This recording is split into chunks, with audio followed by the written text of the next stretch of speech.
selamat datang di channel YouTube Math Learning. Kita kembali lagi. Di sini kita akan membahas mengenai materi statistika pada mata pelajaran matematika kelas 10 di semester 2.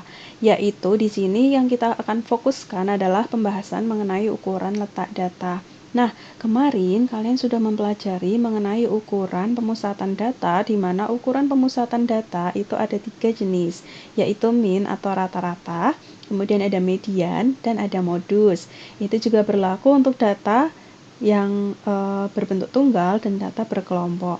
Nah, sekarang kita akan belajar bersama-sama mengenai materi selanjutnya dari statistika, yaitu ukuran letak data.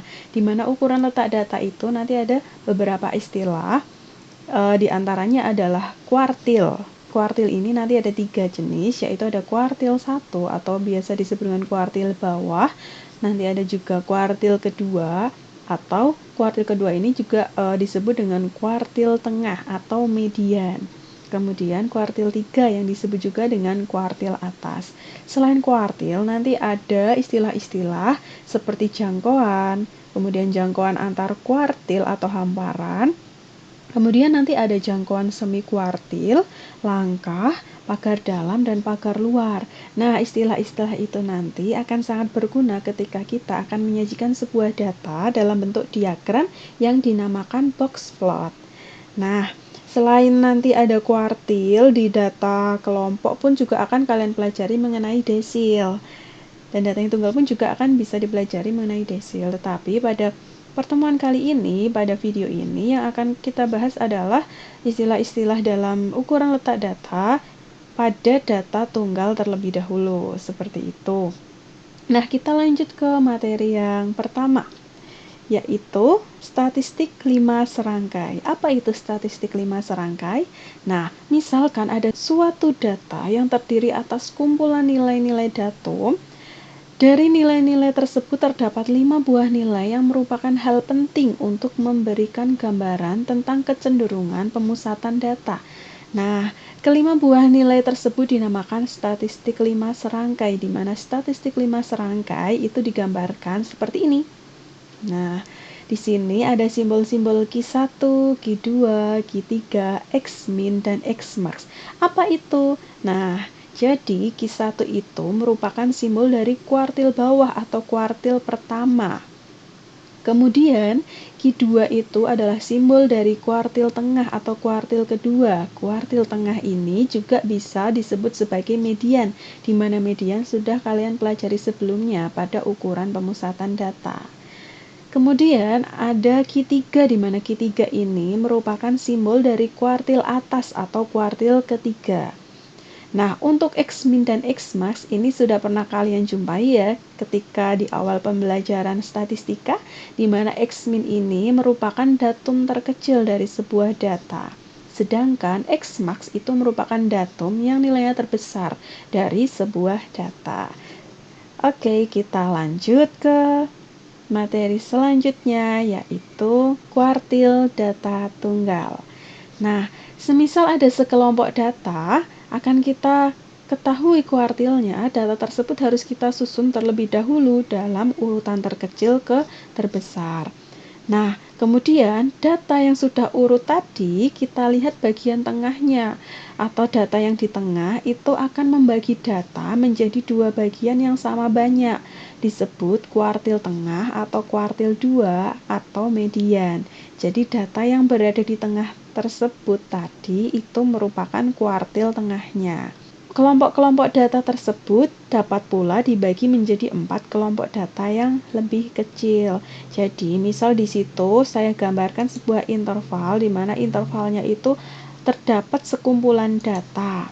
Maka di sini saya akan menentukan titik tengahnya dari data ini adalah tengah-tengahnya.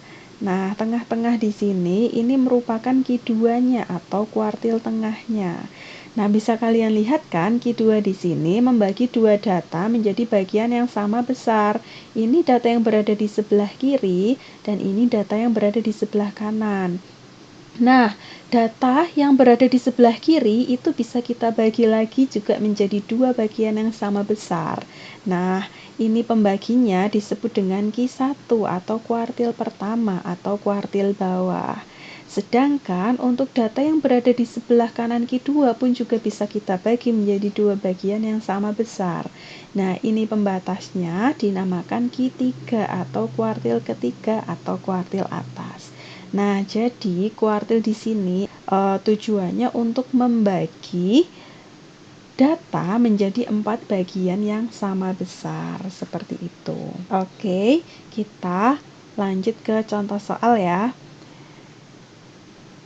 Contoh soal yang pertama, tentukan kuartil dari masing-masing kelompok bilangan di bawah ini. Untuk soal A terlebih dahulu, di situ ada data-data yang acak ya. Nah, sebelum kita tentukan kuartil-kuartilnya, kita harus memastikan bahwa data tersebut harus berada dalam urutan dari nilai terkecil ke nilai terbesar.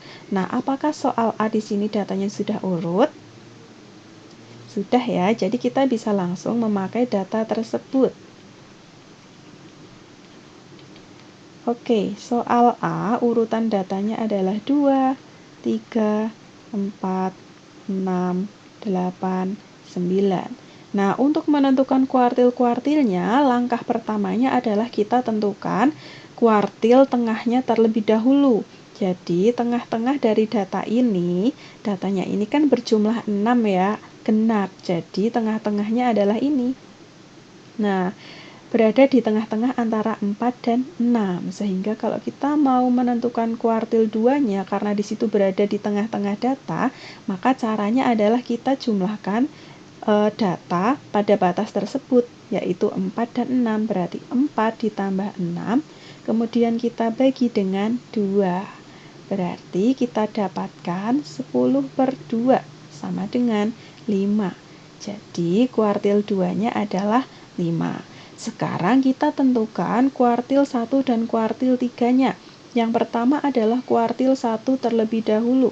Nah, tadi kuartil 1 itu didapatkan dari data yang berada di sebelah kiri Q2, kita bagi menjadi dua bagian yang sama besar. Nah, di sini pembatasnya sudah ada ya, sudah kelihatan langsung. Di sini kan dari data 2, 3, dan 4, tengah-tengahnya adalah 3. Jadi 3 di sini itu merupakan Q1-nya atau kuartil bawahnya.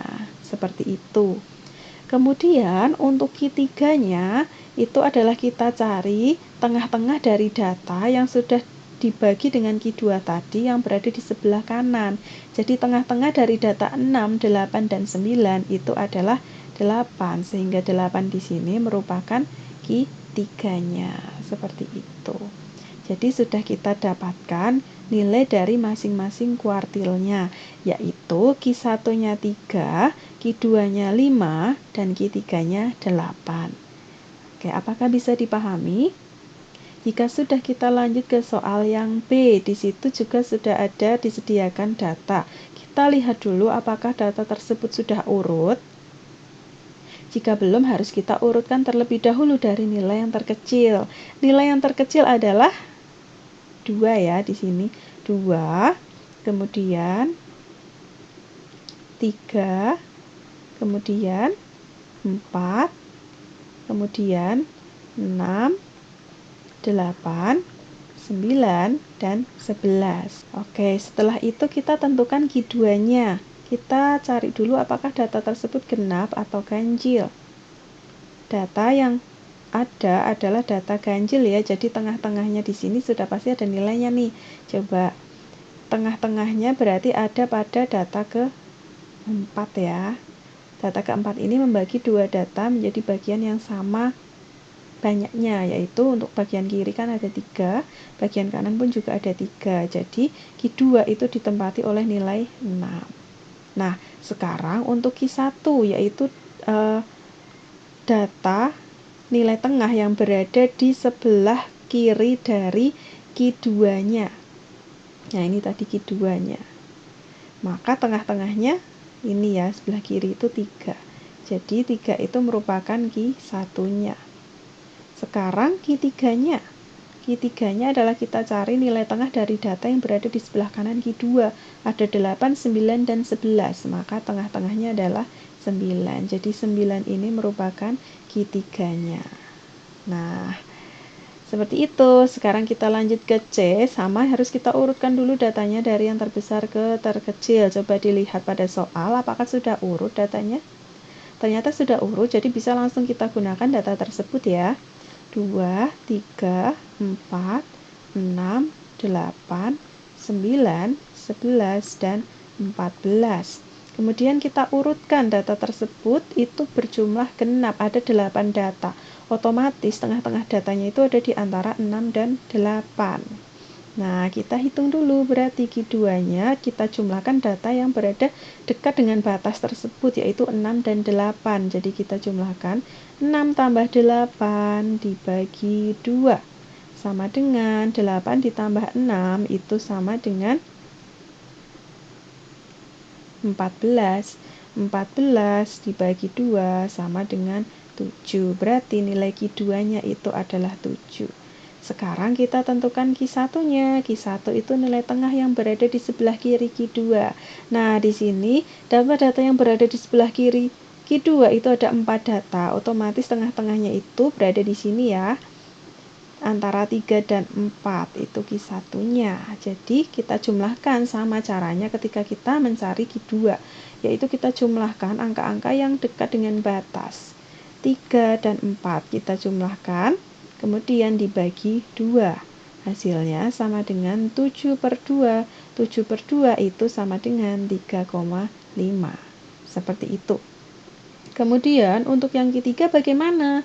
Q3 itu adalah nilai tengah dari data yang berada di sebelah kanan dari Q2. Nah, data yang berada di sebelah kanan Q2 pun juga jumlahnya genap. Jadi Q3-nya atau nilai tengahnya itu berada di antara ini.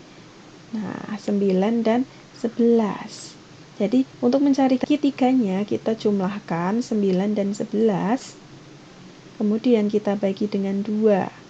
Jadi hasilnya adalah 20 per 2 sama dengan 10. Nah, jadi pada soal nomor 1C, nilai Q1-nya adalah 3,5, nilai Q2-nya adalah 7, dan nilai Q3-nya adalah 10. Seperti itu. Nah, apakah sudah paham? Jika belum paham, bisa kalian ulang lagi, putar kembali video pada bagian contoh ini. Jika sudah, kita bisa melanjutkan, yaitu masih contoh ya, soal nomor 2. Nah, di sini untuk soal nomor 2 diketahui nilai ulangan matematika dari beberapa siswa adalah sebagai berikut. Di situ data-datanya, data nilainya. Kemudian yang ditanyakan adalah tentukan statistik 5 serangkai dari data berikut. Nah, tadi statistik 5 serangkai itu memuat 5 data ya, yaitu ada Q1, Q2, Q3, X-min, dan X-max. Jadi, sebelum kita susun data tersebut menjadi bentuk statistik 5 serangkai, kita data dulu ya ke 5 nilai-nilai yang akan kita butuhkan nanti. Coba kita urutkan data tersebut dari nilai atau datum yang paling kecil terlebih dahulu. Yang paling kecil ada 4 ini ya. Berarti 4, kemudian 5. 5-nya ada 1, 2. Setelah 5 ada 6. 6-nya ada 1, 2, 3. Ada 3. 1, 2, 3. Kemudian 7-nya ada 1, 2, 3, 4. 1, 2, 3, 4. Kemudian 8 ada 1, 2, 3. 1, 2, 3. Dan yang terakhir ada 9. Ada 2 data ya. 1, 2. 1, 2. Nah, dari data yang sudah urut itu, kita tentukan yang pertama adalah X-min-nya. X-min tadi adalah datum terkecil. Datum terkecilnya adalah 4. Kemudian X-max. X-max itu adalah datum terbesar. Datum terbesarnya adalah 9. Nah, sekarang kita tentukan kuartil-kuartilnya. Yang pertama adalah kuartil tengah atau kuartil 2 terlebih dahulu. Kita cari tengah-tengahnya dari data ini. Data ini ada 1, 2, 3, 4, 5, 6, 7, 8, 9, 10, 11, 12, 13, 14, 15. Berarti nilai tengahnya kita bisa tentukan. nilai tengah itu kita tentukan dari jumlah data ditambah 1. Kalau ganjil ya, jumlah data tambah 1 bagi 2, berarti tadi 15 data tambah 1 berarti 16. 16 dibagi 2, 8. Jadi Q2-nya itu adalah data ke-8. 1, 2, 3, 4, 5, 6, 7, 8. Nah, ini Q2-nya. Coba kalian lihat kanan kirinya apakah jumlahnya sama. Di sebelah kiri ada 7 data. Sebelah kanan juga ada 7 data. Berarti benar ya, Q2-nya adalah ini. Nah, kita dapatkan Q2 sama dengan 7. Sekarang Q1. Q1 itu adalah nilai tengah dari data yang berada di sebelah kiri, Q2. Nah, ini tadi berjumlah 7 data ya. Otomatis kan tengah-tengahnya ini berada pada data keempat. Nah, ini Q1-nya. Jadi Q1-nya itu 6. Kemudian Q3. Q3 itu nilai tengah dari data yang berada di sebelah kanan Q2. Ini tengah-tengahnya ini ya 8. Ini adalah Q3. Jadi Q3-nya 8. Nah, 5 data tersebut sudah kita temukan sehingga bisa kita susun statistik 5 serangkainya, yaitu, nah ini tinggal kita isi aja nih. Q2-nya yaitu 7 ya. Terus Q1-nya itu 6. Q3-nya itu 8. Kemudian ini X-min, X-min-nya 4. Dan X-max-nya 9. Nah, seperti ini cara mengisinya atau cara menyusun statistik 5 serangkai. Oke, kita lanjut ke rataan kuartil dan rataan 3. Rataan kuartil biasa disingkat dengan RK, itu dirumuskan dengan setengah kali Q1 ditambah Q3 ya. Oh iya, jadi rumus dari rataan kuartil itu adalah setengah dari Q1 ditambah Q3. Kemudian rataan 3 atau disingkat dengan RT itu dirumuskan dengan seperempat kali Q1 plus 2Q2 ditambah Q3. Nah, sebagai contoh, ada sebuah perusahaan mengadakan tes terhadap 14 orang yang melamar sebagai sekretaris perusahaan. Tes ini dilakukan dalam kemahiran mengetik. Kecepatan mengetik dihitung dari banyaknya kata per menit sebagai berikut. Jadi ada 3, 6, 4, 1 dan seterusnya ya, bisa dibaca sendiri. Kemudian yang ditanyakan adalah statistik 5 serangkai untuk soal A. Soal B-nya adalah RK atau rataan kuartil dan soal C-nya adalah RT atau rataan 3. Nah, kita jawab satu persatu. Kita tulis lagi data yang tadi ada di soal ya. Nah, sebelum kita menentukan statistik 5 serangkai RK dan RT-nya, kan kita harus tahu dulu nih kuartil-kuartilnya. Untuk mencari tahu kuartilnya, data tersebut harus tersusun secara urut terlebih dahulu dari nilai terkecil ke nilai terbesar. Jadi harus kita urutkan dulu datanya. Data terkecil di sini adalah 36. Oke, data terkecilnya 36 ya. 36, setelah itu ada 40. Ini 40. Kemudian 41 ada berapa data nih? 1 2 data ya. 41 ada 2 data. Kemudian 42 ada 1 2 data. Kemudian 43 ada 1 2.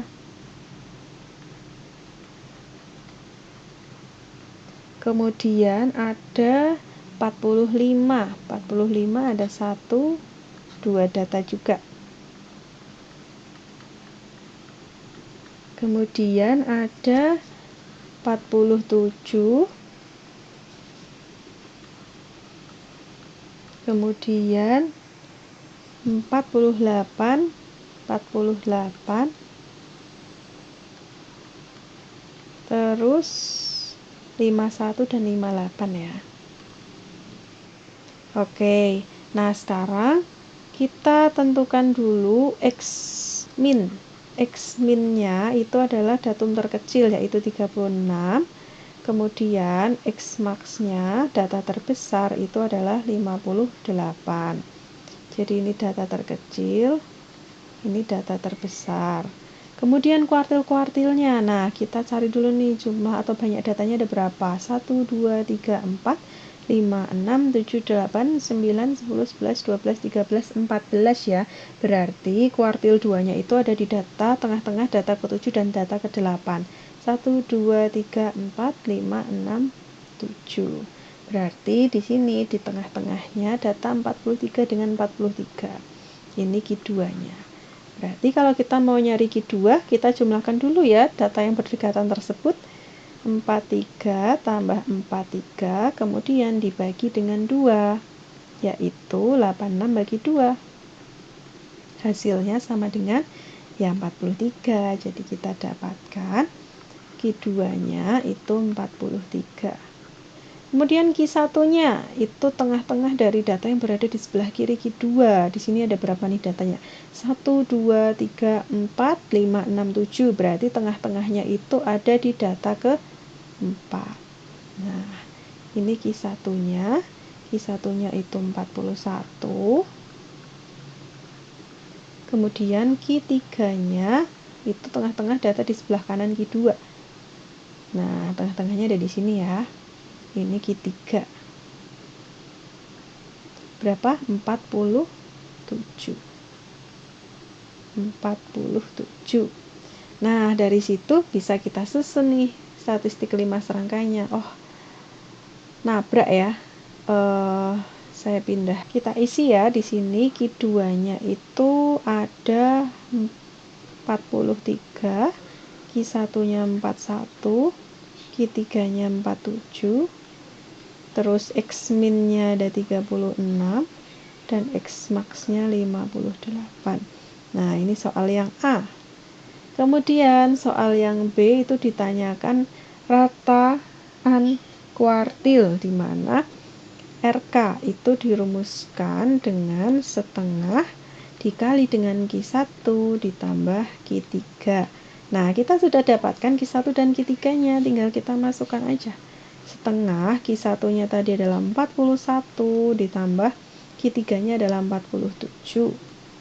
Sama dengan setengah, ini hasilnya adalah 88 ya. Setengah dari 88 itu sama dengan 44. Jadi rataan kuartilnya adalah 44. Nah, kemudian soal yang C adalah rataan 3, di mana rataan 3 itu dirumuskan dengan seperempat dikali Q1 ditambah 2Q2 tambah Q3. Nah, tinggal kita substitusi saja. Seperempat Q1-nya adalah 41 ditambah 2 kali Q2-nya. Nih Q2-nya 43 ditambah Q3-nya 47. Nah, ini coba dihitung. Hasilnya adalah nanti ketemunya 43,5. Seperti itu. Oke, kita lanjut ke pembahasan selanjutnya, yaitu tentang, nah ini istilah-istilah lain dalam ukuran letak data. Ada jangkauan, di mana jangkauan disimbolkan dengan J, rumusnya adalah X max dikurangi X min. Kemudian ada jangkauan antar kuartil atau bisa disebut dengan hamparan yang disimbolkan dengan H, di mana hamparan itu dirumuskan dengan Q3 dikurangi dengan Q1.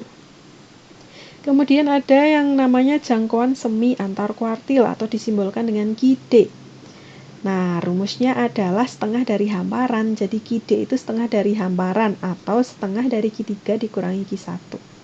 Kemudian ada langkah. Satu langkah itu dirumuskan sebagai 3/2 dari hamparan atau 3/2 dari Q3 dikurangi Q1. Kemudian ada yang namanya pagar dalam atau disingkat PD, di mana PD itu disimbolkan atau dirumuskan dengan Q1 dikurangi dengan L. L itu tadi adalah langkah. Kemudian pagar luar itu disimbolkan dengan PL. Rumusnya adalah Q3 ditambah L. Nah, oke. Sebagai contoh, di sini ada data nilai PHB pada mata pelajaran matematika dari 25 siswa. Di situ sudah dituliskan. Cek dulu apakah datanya sudah terurut. Jika sudah, maka kita bisa menentukan ke-6 bagian yang ditanyakan. Di antaranya adalah jangkauan data, jangkauan antar kuartil, semi kuartil, langkah, pagar dalam, dan pagar luar. Kita coba jawab satu-satu ya. Sebelum kita masuk ke soal tersebut, kita harus menentukan dulu X-min, X-max, kemudian kuartil-kuartilnya. Nah, untuk X-min, nilai minimum dari data tersebut adalah ini ya, 12. Ini X-minnya. Kemudian untuk X-max-nya itu data terbesar adalah 46. Ini X-max. Nah, sekarang kita tentukan kuartilnya. Kita hitung dulu data tersebut ada berapa banyaknya. Ada 1, 2, 3, 4, 5, 6, 7, 8, 9, 10, 11, 12, 13, 14, 15, 16, 17, 18, 19, 20. Berarti tengah-tengahnya itu ada di data ke-10 dan ke-11. 1, 2, 3, 4, 5, 6, 7, 8, 9, 10. Berarti ada di sini nih. Nah, antara 22, 26. Jadi untuk menentukan Q2-nya, kita hitung dulu ya. 22 ditambah 26 bagi 2. Sama dengan 48 bagi 2. Sama dengan 24. Jadi Q2-nya 24. Kemudian Q1-nya tengah-tengah data di sebelah kiri Q2. Berarti kan tadi datanya sudah terbagi menjadi 10 bagian ya. Tengah-tengahnya berarti di antara data ke-5 dan data ke-6. Nah, ini data ke-1, 2, 3, 4, 5. Nah, berarti di antara 16 dan 17. Jadi kita hitung Q1-nya, kita jumlahkan dulu 16 tambah 17 dibagi 2. Berapa itu? 33 dibagi 2. 33 dibagi 2 itu 16,5 ya. Oke, sekarang kita tentukan nilai dari Q3. Nah, Q3 itu adalah nilai tengah dari data yang berada di sebelah kanan Q2. Berarti kan data ke-5 ya tadi, 1, 2, 3, 4, 5. Nah, antara data ke-5 dan ke-6. Jadi Q3 itu sama dengan 36 tambah 38 dibagi 2. Ini hasilnya adalah 74. 74 bagi 2 itu sama dengan 37. Nah, kita sudah dapat nilai min, nilai max, dan kuartil-kuartilnya. Sekarang kita jawab satu persatu soal tersebut. Yang pertama adalah jangkauan data. Jangkauan data itu tadi rumusnya adalah X-max dikurangi dengan X-min. X-max nilai maksimumnya adalah 46 ya. Tadi sudah kita tentukan. Terus kemudian nilai minimumnya itu, berarti nilai minimumnya itu 12. Oke, kita hitung hasilnya adalah 34.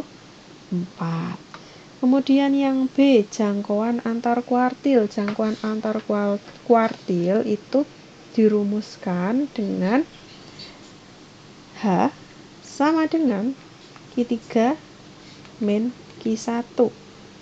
Nah, Q3-nya tadi sudah kita dapatkan nilainya 37 dikurangi Q1-nya adalah 16,5. Berarti hasilnya adalah ini 5, 0 ya. Ini 2, berarti 20,5.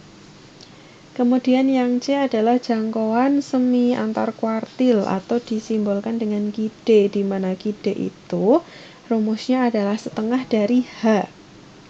Setengah dari H. Nah, H-nya sudah kita dapatkan, jadi tinggal kita substitusi saja. H pada soal B tadi nilainya adalah 20,5, jadi setengahnya dari 20,5 itu sama dengan 10,25. Kemudian yang D, langkah tadi disimbolkan dengan L, dirumuskan dengan 3/2 dari H. Nah, hanya sudah kita dapatkan di soal B, tinggal kita substitusi. 3/2 dari H-nya adalah 20,5. Nah, tadi di sini 2 dibagi dengan 20,5 kan 10,25. 10,25 dikali 3. Nah, berarti kita kalikan 3 dengan 10,25. Hasilnya adalah 30,75. Oke, sekarang soal yang E atau pagar dalam. Pagar dalam disimbolkan dengan PD, dirumuskan dengan Q1 dikurangi dengan L. Q1-nya tadi adalah 16,5 dikurangi dengan L. L pada soal D tadi kita ketemunya 30,75. Berarti hasilnya sama dengan min 14,25.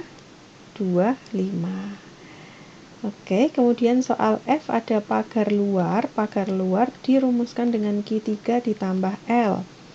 Q3-nya adalah 37 ditambah L-nya adalah 30,75, berarti hasilnya 67,75. Seperti itu. Lanjut ya.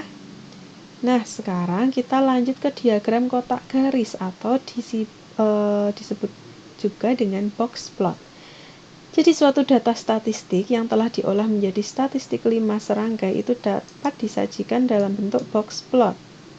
Nah, diagram ini memuat sebuah kotak yang berbentuk persegi panjang dan dua buah garis yang terletak di sebelah kiri dan kanan kotak tersebut. Kemudian langkah-langkah dalam membuat box plot adalah sebagai berikut. Jadi yang pertama adalah kita tentukan dulu nilai Q1, Q2, dan Q3-nya. Kemudian menentukan pagar dalam dan pagar luarnya. Nah, tandai setiap datum yang kurang dari pagar dalam atau lebih dari pagar luar dengan tanda bintang. Nilai-nilai ini dinamakan pencilan. Kemudian setelah itu kita gambar kotak berdasarkan nilai Q1, Q2, dan Q3-nya. Kemudian jika tidak ada datum yang kurang dari pagar dalam, garis di sebelah kiri berhenti di datum dengan nilai minimum. Jika ada satu atau lebih pencilan, garis di sebelah kiri digambar dari Q1 dan berhenti pada PD. Kalau pada pagar luar juga demikian, tapi berlaku untuk data yang lebih dari pagar luar. Jadi garis di sebelah kanan berhenti di datum dengan nilai maksimum. Jika ada satu atau lebih pencilan, garis di sebelah kanan digambar dari Q3 dan berhenti pada PL. Nah, kita langsung saja praktek ke contohnya. Di sini diminta untuk membuat box plot dari data berikut.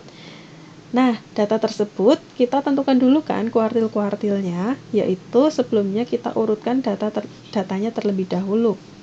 Kita urutkan datanya dari data yang terkecil. Data terurutnya yaitu yang paling kecil adalah ini ya, 5. Kemudian setelah 5 ada 25. Kemudian ini 27. Kemudian ini 28. Kemudian ini ya 30, ada 2 data. Kemudian 37 ada 2 data. Dan yang terakhir adalah 40. Nah, kita tentukan Q2-nya terlebih dahulu. Ini ada berapa data? 1, 2, 3, 4, 5, 6, 7, 8, 9. Berarti data di tengah-tengahnya itu adalah data kelima ya. Nah, pokoknya membagi dua bagian yang sama besar. Ini Q2-nya. Coba kita lihat data di sebelah kiri ada 4 data, sebelah kanan juga ada 4 data. Berarti benar Q2-nya ada di sini. Kemudian Q1-nya itu tengah-tengah dari 4 data ini. Nah, tengah-tengahnya di sini ya. Nah, berarti harus kita hitung dulu nih. Q1-nya yaitu 25 tambah 27 bagi 2. Berarti ini ketemunya 52 ya. 52 bagi 2 hasilnya adalah 26. Kemudian Q3-nya itu tengah-tengahnya ini. Nah, Q3-nya sama dengan 37 ditambah 37 bagi 2. 37 tambah 37 itu 74 bagi 2, hasilnya adalah ya 37 karena angkanya sama.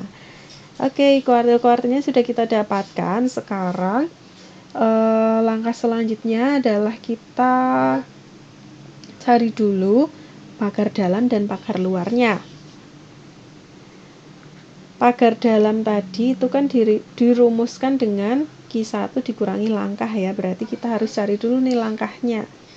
Langkah dirumuskan dengan 3/2 dari hamparan. Nah, hamparan tadi rumusnya adalah Q3 dikurangi dengan Q1 sama dengan 3/2 dari Q3 dikurangi dengan Q1. 3/2, Q3-nya adalah 37, dikurangi Q1-nya adalah 26. Sama dengan 3/2 dari 11 ya. Oke, berarti kita dapatkan 33 bagi 2 itu 16,5. Nah, berarti kita bisa hitung nih pagar dalamnya. Q1-nya tadi adalah 26 dikurangi L-nya adalah 16,5. Hasilnya berapa tuh?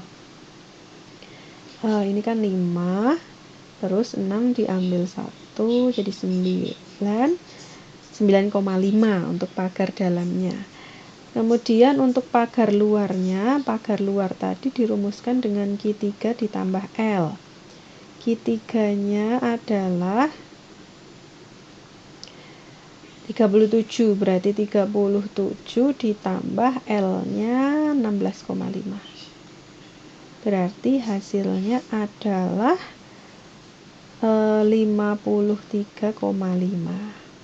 Nah, sekarang kita gambarkan ke dalam diagram box plot ya, yang kita sebut dengan box plot. Nah, kemudian kita sajikan data tersebut ke dalam box plot ya.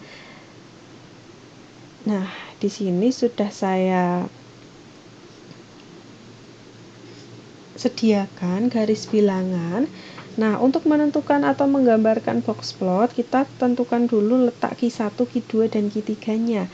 Tadi Q1-nya itu kan berada di 26 ya. Nih, Q1-nya itu 26. Jadi 26 itu ada di sini. Nah, kita buat garis putus-putus. Nanti kita gambar kotaknya di batas ini. Kemudian Q2-nya adalah 37. 37. Nah, di sini nih.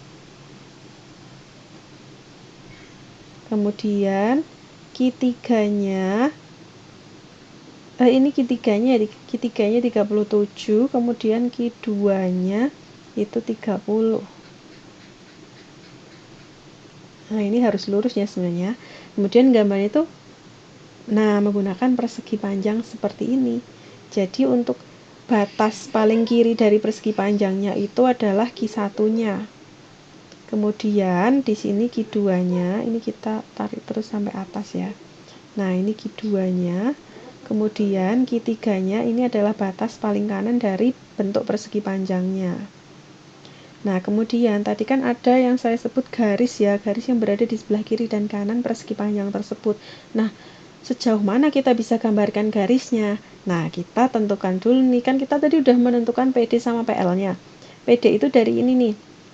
PD yang sudah kita dapatkan itu kan sampai 9,5 ya. Nilai minimumnya kan tadi adalah 5. Nilai minimumnya 5. Nilai minimumnya kan 5 ya. Kemudian kita sudah menghitung tadi PD-nya, ternyata PD-nya itu bernilai 9,5. Jadi karena PD itu nilainya lebih besar dari nilai terkecil, maka kita gambar ekor atau garis yang berada di sebelah kiri kotak itu hanya sampai pada PD saja, atau hanya terbatas sampai ke pagar dalam saja. Nah, gitu. Nah, semisal nilai minimumnya itu ada di sebelah atau nilainya lebih dari PD, maka gambar garisnya itu cukup sampai pada nilai minimumnya saja, tidak sampai pada PD-nya. Nah, karena di sini ada nilai yang berada di luar PD atau kurang dari PD, maka ini dinamakan dengan pencilan atau kita beri simbol dengan bintang, seperti itu.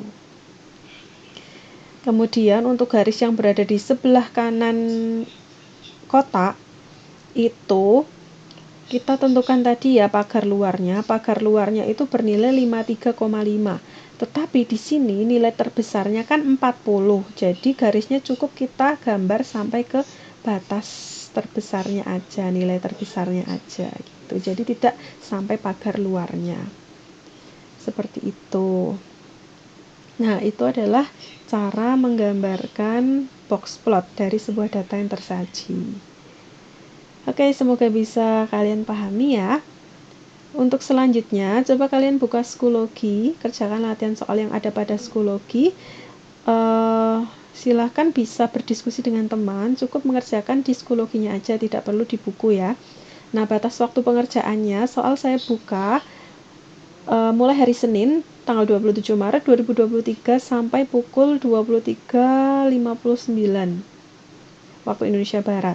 Lebih dari itu, maka soal akan terkunci sehingga kalian tidak bisa mengerjakan soal lagi dan saya anggap tidak mengerjakan tugas atau mendapatkan nilai 0. Saya harap bisa dipahami. Apabila masih belum memahami materi yang sudah saya sampaikan, bisa kalian replay ulang atau bisa kalian diskusikan dengan teman ya. Semisal materinya kurang lengkap, bisa kalian tambah referensi di internet atau di buku. Sekian penjelasan dari saya. Wassalamualaikum warahmatullahi wabarakatuh.